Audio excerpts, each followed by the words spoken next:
Hello everyone! Welcome back to another video. Ang pag-uusapan natin ngayon ay kung bakit single ka pa rin. Alam ko, ang iba sa inyo ay pinasok na ang dating apps. May iba rin na mga magulang ang naglalaan ng kanilang kapares. Minsan din, nag-e-effort ka para magustuhan ng crush mo. Sa kabila ng lahat, nagtataka ka kung bakit single ka pa rin. Sasagutin ko yung katanungan mo ng diretso. May mga bagay ka kasing ginawa na wala sa formula ng attraction. Kung bakit single ka, ay dahil lang din sa pag-uugali mo. Ibig sabihin na ito'y nagsisimula lang din sa sarili mo. Ang unang hakbang patungo sa positibong pagbabago ay alamin mo kung ano ang ginagawa mong mali. At dapat responsable ka sa mga pagkakamaling yon. Narito ang posibleng mga dahilan kung bakit single ka pa rin.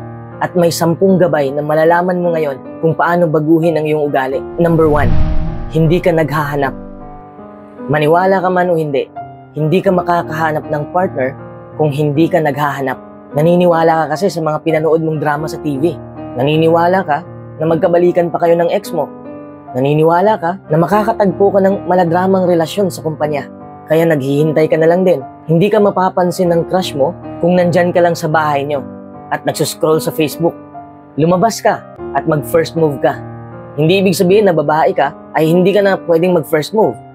Flirting is human nature. Aminin na natin, may flirty side din tayo. Hindi mo alam kung saan mangyayari ang tagpuan nyo, di ba? At mas lalong hindi mo malalaman kung hindi ka magpapakita ng interes. Kahit babae ka pa, ay pwede kang mag-first move sa sarili mong paraan. Sabi ko nga kanina, may flirty side din tayo. Number 2, hindi ka nagpapakatotoo. Sabi kasi ng iba, fake it till you make it. Ito ang nangyayari sa mga taong single. Umaasta silang masaya. Umaasta silang kaakit-akit sa panlabas na anyo. Umaasta silang mabait. Pero sa kalooban nila ay may kamandag na itinatago. At may mga kinikimkim pang pangyayari sa nakaraan na hindi pa naghihilom. Lahat ginagawa mo para magbago ang iyong panlabas na anyo. Dahil pilit mong maka-attract ng tao. At totoo, may maa-attract sa'yo. Pero naa-attract lang sila sa iyong peking pagkatao. At ang pag-uugaling ito ay maaaring makapinsala dahil hindi ka nagpapakatotoo sa sarili mo. Yung taong nililigawan mo ay na-in-love sa taong hindi niya tunay na kilala hanggang sa unti-unting lumabas ang tunay mong kulay at unti-unti na rin silang lumayo sa iyong buhay. May tatanong mo, bakit hindi niya ako mahal? Simple lang ang sagot, dahil hindi niya minahal ang tunay mong pagkatao. Minahal niya ang taong puno ng pagpapanggap. Makipagkonekta kang muli sa sarili mo. Kilalanin mo ang sarili mo at mahalin mo ulit ang sarili mo. Work on that first. Be true to yourself and you'll soon attract true love. Number 3, naghahanap ka ng perpektong tao. Nag-ugat kasi ito nung ikay teenager pa lamang. Sa kakapanood mo ng fairy tale story, iniisip mo na may perpektong tao pala sa mundo. Kaya ikay naghahanap ng gwapo at macho, maganda at sexy, matangkad at mayaman, matalino at charming. Tapos gusto mo pa yung taong tatanggapin ka ng buo.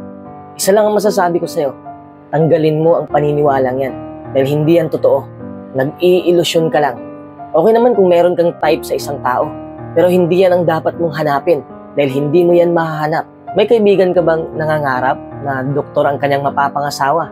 Tapos ang ending ay nahulog siya sa guro. Kasi ang pag-ibig ay hindi mo mahuhulaan. Love moves in mysterious ways. You have no idea what God has in store for you. Number 4, naniniwala ka sa tadhana. Sabi ko nga kanina, bunga ito sa kakapanood mo ng fairy tale. Walang tadhana. Ikaw ang bumubuo ng kwento mo. Akala mo na gano'n na lang pagmamahal. Wala namang masama kung naniniwala ka sa tadhana. Ang masama lang doon ay hindi ka na kumikilos dahil hinayaan mo na lang ang tadhana na mag-control sa'yo. Destiny becomes problematic when you start using it as an excuse to avoid getting out of your comfort zone. Just let your heart and mind do and act as they would normally, and your fate will follow. Number 5, may kinikimkim kang sakit. Sakit sa nakaraan na hindi pa naghihilom.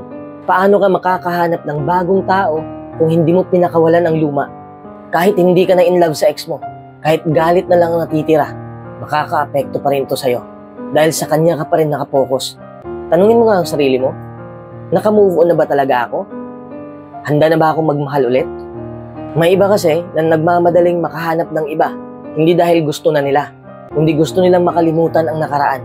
Nanggagamit sila ng tao para lang sumaya. Di ba ang selfish nun? Hindi ka na nga masaya sa buhay mo, nandamay ka pa ng inosente. Number 6, iniisip mo na unconditional ang pag-ibig. Ganito naman ang palagi natin nakikita at naririnig, di ba? Yung tipong sa hirap at ginhawa ay magkakasama pa rin. Pero hindi lahat ng unconditional ay unconditional. Halimbawa, abusado kang tao. Hindi ibig sabihin na mamahalin ka pa rin ng tao dahil unconditional, di ba? Someone will back out if you've taken them for granted. Lahat tayo ay tao lamang at tayo'y napupuno rin.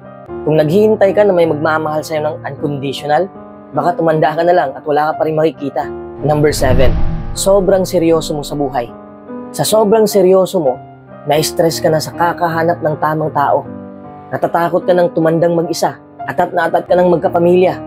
Gusto mo nang mag-settle. Sa sobrang seryoso mo sa pakikipagrelasyon, lumalabas ang baho ng pagkadesperado. Ito'y negatibong enerhiya. Naaamoy ito ng taong kadate mo. Kaya siya nagpupumiglas na makalabas dahil may napapansin siyang katakot-takot sa'yo. Relax ka lang. Kumalma ka lang. Find your inner peace. Ang pakikipagrelasyon ay para din tong laro. Palaging may matatalo at mananalo. Kaya kumalma ka upang makapag-isip ka ng maayos. Huwag mong ibuhos lahat sa unang date pa lang. Masisira ang formula ng attraction nito. Number 8, hindi mo alam kung ano ang gusto mo. Hindi mo alam kung ano ang gusto mo dahil hindi mo pa kilala ng lubos ang sarili mo. Madalas mong maririnig sa mga advice ng ibang tao na dapat bukas ka palagi para makapasok ang pag-ibig. Dapat makipaghalubilo ka rin sa ibang tao. Hindi pwedeng dumikit ka lang sa mga taong kakilala mo. Pero ang pagiging bukas sa lahat ay hindi sapat. Bukas ka nga sa lahat ng bagay, pero wala ka namang standard sa buhay. Kaya ano ang resulta? Hindi mo alam kung ano ba talaga ang gusto mo.